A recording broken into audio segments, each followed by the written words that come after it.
For the ladies here, 30 years old ka pa lang, biglang sasabihan ka na that you can never have children again.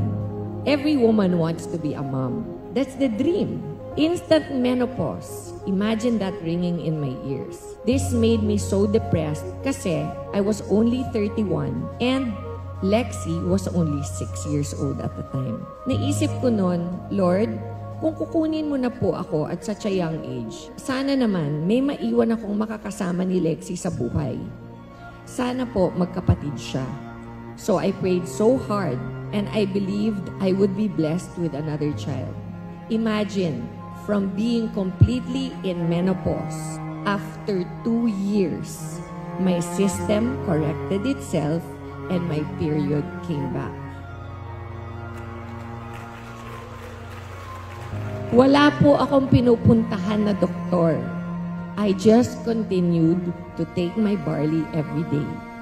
Even my doctor could not believe, to the point na nung tinawagan ko siya and I told him, Doc, I am going to have another child. Ang sabi niya sa akin, I'm so happy you decided to adopt. LOL. Hindi natural kong anak si Bunso. He is now 19 years old, my miracle baby. Ang galing talaga ni Lord. And now, Lexi, who was only 6 years old back then when I was diagnosed, is 29 years old. Dahil sa system natin, sa I Am, and our amazing barley, I am a 23-year-old breast cancer survivor now.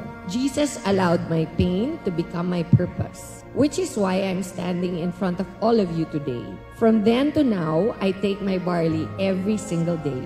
I made it my goal to bring it to the Philippines and turn it into a household name na sana madaming matulungan at mabago ang buhay by giving a second chance just like what was given to me.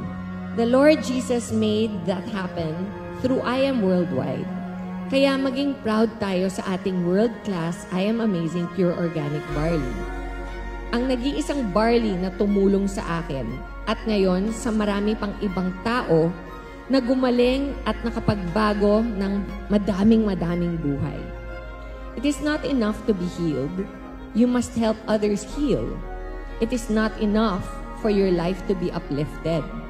It is your obligation to teach, help, and show everyone around you how to help themselves also so that their lives will also become better. I am Maritoni Fernandez. I am Diamond. I am your one and only Barley Queen. And I am worldwide. Salamat, and to God be all the glory. God bless you.